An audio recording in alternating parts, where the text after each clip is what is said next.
बिस्मिल्लाहिर्रहमानिर्रहीम। अस्सलामु अलैकुम वरहमतुल्लाहि वबरकातुहू।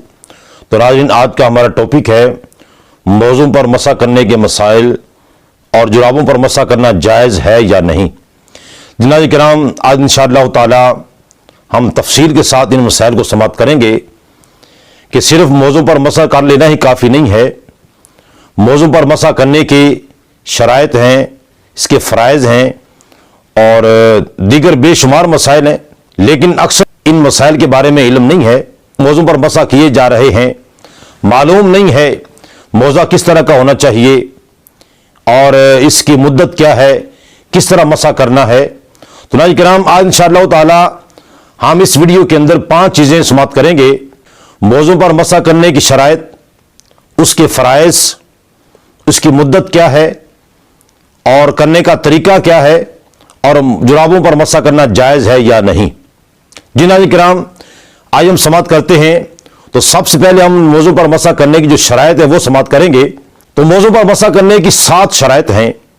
नंबर 1, मौज़े ऐसे हों कि टखने छुप जाएं, इससे ज्यादा होने की जरूरत नहीं, और अगर 1-2 उंगल कम हो तब भी मसा दुरुस्त है, एड़ी खुली हुई ना हो।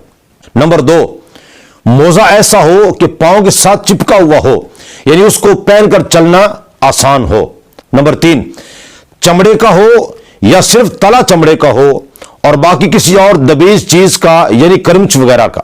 नंबर 4, वुजू करके पहना हो, यानी पहनने के बाद और हदस से पहले एक ऐसा वक्त हो कि उस वक्त में वो शख्स बावुजू हो, खा पूरा वुजू करके पहने या सिर्फ पांव धोकर पहने, बाद में वुजू पूरा कर लिया।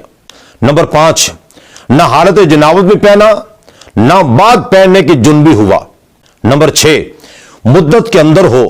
नंबर 7, कोई मौज़ा पांव की छोटी 3 उंगलियों के बराबर फटा हुआ ना हो। जनाब किराम, ये मौज़ू पर मसा करने की 7 शराइत। अब मौज़ू पर मसा करने के जो फ़राइज़ हैं वो समाप्त करेंगे कि वो फ़राइज़ कितने हैं और कौन कौन से हैं। जी नाज़रीन मोहतरम, मौज़ू पर मसा करने के 2 फ़राइज़ हैं। नंबर 1, हर मौज़े का मसा हाथ की छोटी 3 उंगलियों के बराबर होना। नंबर 2, मौज़े की पीठ पर होना। नाज़रीन किराम, अब यह कि मौज़ू पर मसा करने की मुद्दत कितनी है। तो नाज़रीन किराम, जो मुसाफिर है उसके लिए 3 दिन और 3 रातें हैं, और जो मुकीम है उसके लिए 1 दिन और 1 रात तक वो मसा कर सकता है। नाज़रीन किराम, अब यह कि मौज़ू पर मसा करने का तरीका क्या है, आइए तरीका समाप्त करते हैं। मसा का तरीका यह है कि दाहिने हाथ की 3 उंगलियां दाहिने पांव की पुश्त के सिरे पर और बाएं हाथ की उंगलियां बाएं पांव की पुश्त के सिरे पर रखकर पिंडली की तरफ कम से कम 3 उंगलियों की मिकदार खींच ली जाए, और सुन्नत यह है कि पिंडली तक पहुंचाए। जनाब किराम, यह मौज़ू पर मसा करने का तरीका। अब समाप्त करेंगे कि जुराबों पर मसा करना जायज है या नहीं।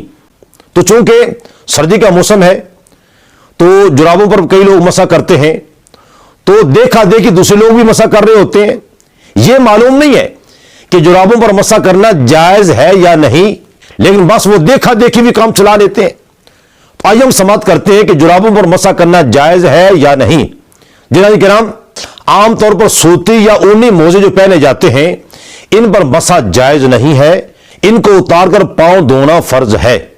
जनाब किराम, आज हमने मौज़ू पर मसा करने के बेशुमार मसाइल समाप्त किए, उसकी शराइत, फ़राइज़ और तरीका और मुद्दत क्या है, फिर ये जुराबों पर मसा करना जायज़ है या नहीं। तो नाज़रीन किराम, मौज़ू पर मसा करने के दीगर बेशुमार मसाइल और भी बाकी हैं।